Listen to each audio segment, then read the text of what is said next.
Hi guys, we have a new section where we answer some questions, okay? We get a lot of questions from you guys on YouTube, on Instagram, on Facebook, and I think it's a really good idea to just answer the questions in video, so if anyone else has such questions, they know what the answer is, okay? So the very first question I have is, hi Dr. Ozzy, I have two questions. Are you helping someone to review resume to know if they qualify? And two, is the NIW only for STEM or management is included? Thank you. Okay, so those are really great questions. The very first question is, do we help people review their resumes? Yes, we do. If you head onto our website, www.myeb2niw.com, all you have to do is schedule a consultation and we can get on Zoom and talk about all that you've done, all your accomplishments, all right? And we can kind of guide you on your EB2NIW journey, all right? So just head onto our website, www.myeb2niw.com. So the second question is about if EB2 is only for STEM, and those who don't know what STEM is science, technology, engineering, and mathematics. Is EB2 only for people in these fields, or is the management field included as well? So no, EB2 is not just for people in STEM, it's open to people in art, sciences, and business, all right? The most important thing is, what are you proposing to do in the US? And it's what you're proposing. Does it have merit? Does it have national importance? Can you do it, what you're proposing? And if you can do it, why should USCIS waive the requirements of a job offer in your favor, all right? So as long as you meet the requirements, if you're in the fields of art, science, and business, you're free to apply. So our next question comes from someone on YouTube, and they're saying, hello, and thanks for letting us know that the length of the petition letter may vary, but can you please mention something about the format? Double-spaced, Arial 12 points, or we should simply use APA style format? Okay, that's a great question. Well, I guess I've always just loved Times New Roman, to be honest. I always use 1.5 spacing, and that's really what I do. Nothing special. The most important thing is that you want to be, I use, of course, 12, the font size is 12. I really want my petition to, whoever's reading my petition, to be able to read it clearly. And for me, I think that format works. You can use Arial, whatever works for you, but I wouldn't use a font that is kind of difficult to read. Keep in mind that not everyone sees clearly, right? Like me. So some of us need a little bit of help.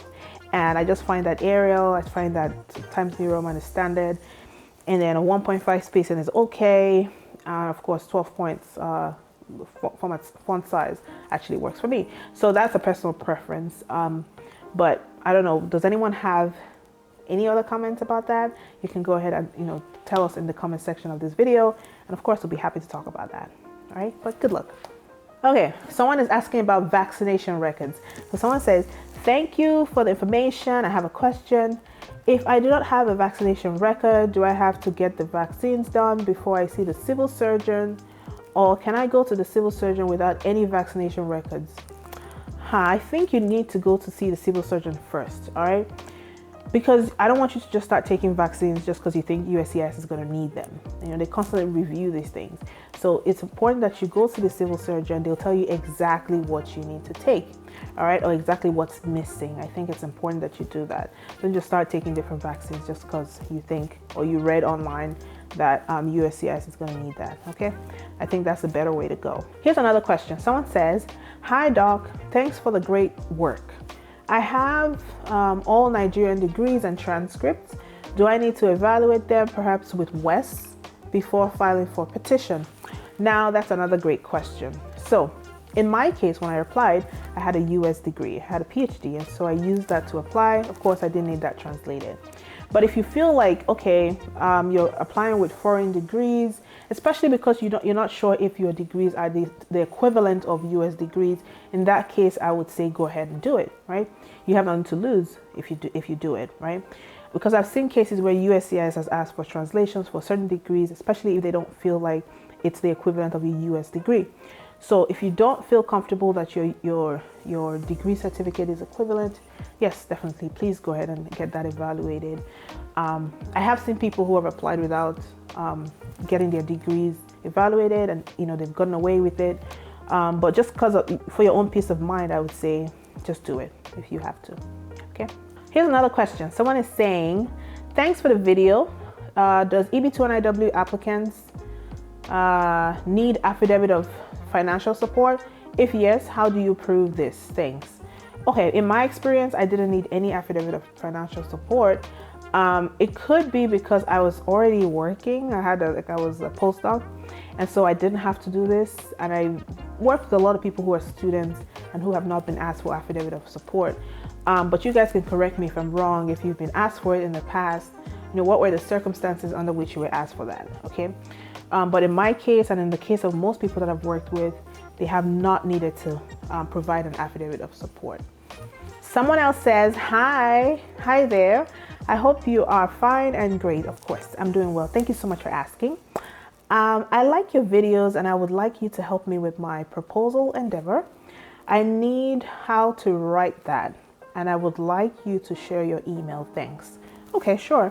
I'm available to help you guys if you need help with, you're coming up with a proposal or just writing a petition or whatever. My email is EB2NIWhelp@gmail.com or info@myeb2niw.com. Any of these emails perfectly fine, and we can respond and just get that going. Here's another person asking about requirements. Okay, someone is saying, great channel. So if I meet 3 out of the 10 requirements, I should have a good case, provided I can write up a good argument for my case. I always advise that even if USCIS is asking for 3, I want you to have at least 5. This is my rule. It's not USCIS rule or anything. The reason is because there are lots of applicants. People are really applying with very competitive cases. And I want your case to stand out. I want you to prove beyond reasonable doubt that you have everything that it takes to get that proposed endeavor done, all right? And in order to do that, I don't want you to have the bare minimum. So I want you to have much more than they require. And of course, I want you to be able to write a compelling petition, all right? And so we have videos about writing petitions and how it should look like. The most important thing is remember that the guys who are gonna approve this stuff are not in your fields. I want you to write in layman terms, all right? Easy to understand so that you're not talking over people's heads, all right? So it's important that you don't just have the bare minimum, but that you have more than enough to convince someone that you're what it takes, to get the job done, or you have what it takes to get the job done.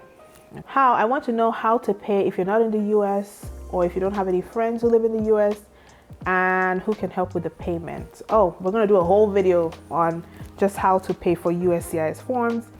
But briefly, USCIS has ways that you can pay for these. So one of the ways would be, of course, to pay using a US issued credit card. Now, not a lot of people have that if they live outside the US, but you could also pay with a Discover gift card. All right. So you could get a gift card, you could put that specific amount on the card, and then use the card details to pay for your transaction if that's something that you're open to.